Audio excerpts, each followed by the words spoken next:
The Katong Juchiat district is known for its Peranakan heritage and influences.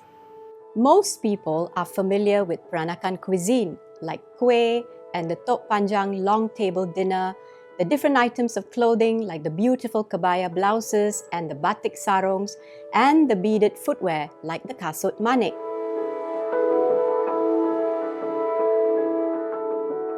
As a storyteller, I've always been interested in symbols and motifs. Every flower, every bird, every fruit tells its own story.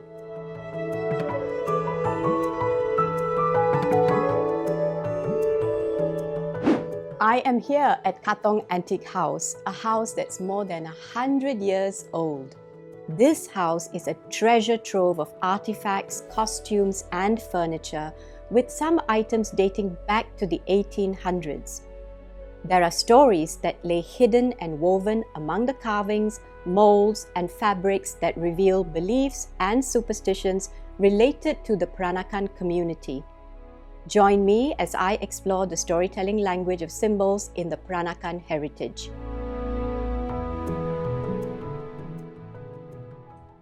I can already see so many symbols here in this house, and I've already spotted one here.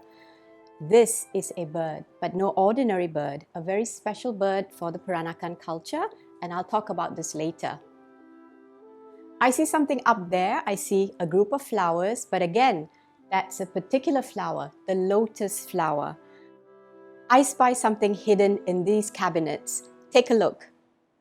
A pair of fish swimming together. Can you guess what sort of fish they are?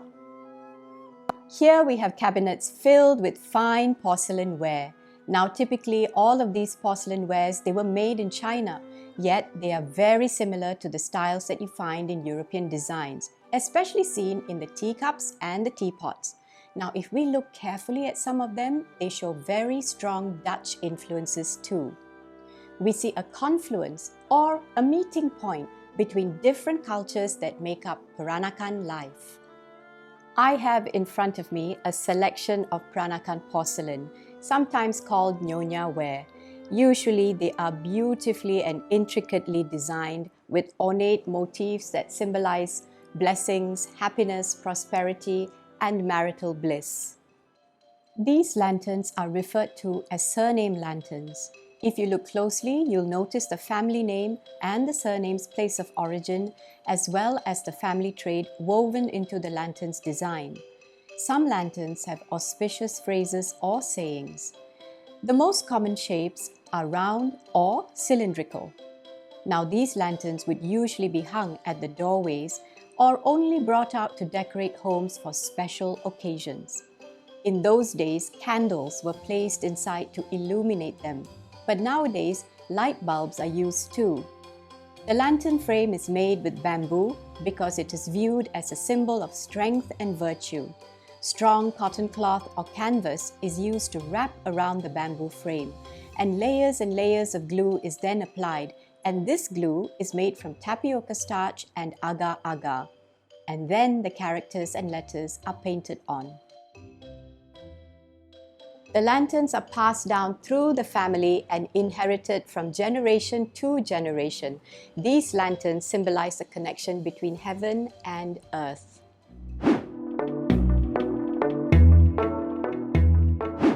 It is said that a refined nyonya is accomplished in beadwork and embroidery skills. These kasut manik or beaded shoes are sewn with tiny cut beads. The vibrant, colorful slippers are meant for happy occasions, and these most subtle colors are for mourning periods, sometimes worn up to 3 years after a death in the family. A bride was expected to make a variety of beaded slippers to be included as part of her dowry to the groom and his immediate family.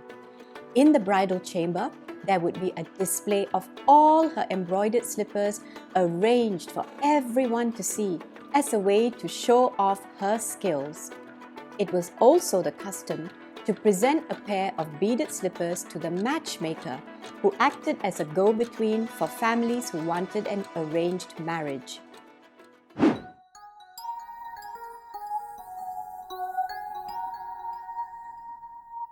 I am now in a Peranakan kitchen and I have in front of me some Tenkat or tiffin carrier containers. Now, tiffin carrier containers or Tenkats have different layers of containers where you can place all sorts of different dishes and then stack them all up, close them, and you can carry your food, maybe to give to your husband at work or maybe to share with all your neighbors and friends. These multi-tiered food containers were a common kitchen item in most households in the region. Tiffin carriers or tenkats were used as lunch boxes and to deliver food. They were made of enamel and these containers were decorated with peony flowers, a motif of spring symbolizing feminine beauty, prosperity and nobility in Peranakan culture. Now, in the old days, there was usually only one central kitchen in a house, and tenkats were used to serve food to different quarters in a large communal household. Food would be served in the tenkat, and the rice would be served separately in a wooden container. Now, the size of the tenkat would always depend on the size of the individual household. One of the most prominent symbols in Peranakan culture are flowers. And I'm here in the Peranakan kitchen surrounded by different flower motifs. We have these enamel trays here and also up here beautifully decorated. And they typically have flowers like the bunga mawar or rose, the bunga teratai or the lotus, and of course the red peony. Almost everything in the Peranakan culture has beautifully decorated items with symbolism and motifs, including the wash basin, where you wash your face first thing in the morning. Fish is a symbol of abundance, and as you can see here in these traditional Peranakan kueh molds, we have motifs in the shape of fish to make fish-shaped kueh.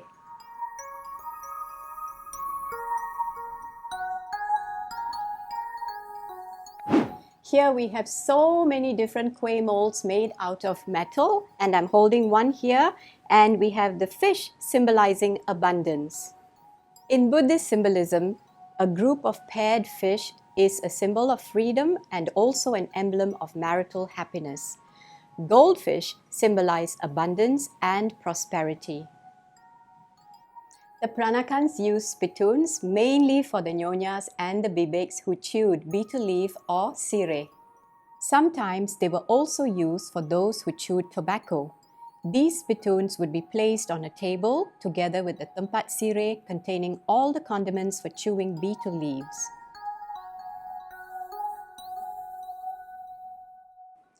Here are some examples of tiles that can be found in Peranakan homes, and this collection here depicts symbols that are mainly floral. These wall tiles can also be found on the facades, stairways and floors of houses.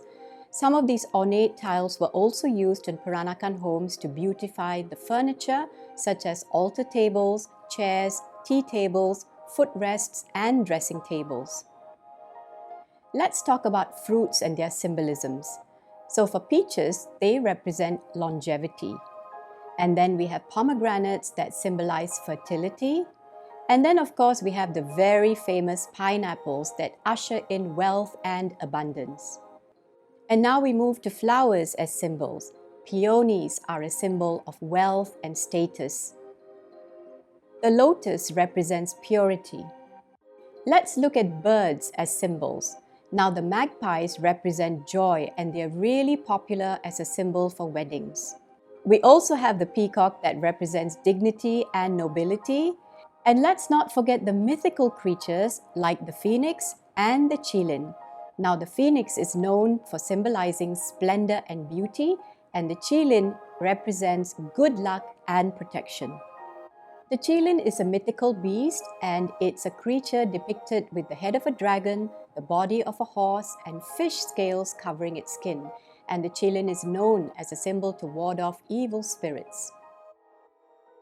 I've spent a lovely time here at Katong Antique House. As a storyteller, there are so many tales here waiting for you to unravel them. The many symbols and motifs here are ways for you to explore and understand Peranakan culture. It's time for me to head home. I do hope you've enjoyed this introduction to Peranakan symbolism through the eyes of a storyteller. Do come and visit. If you have enjoyed this experience, I also have another video about Little India and how I spend my day there. Don't forget to watch that video. Bye-bye.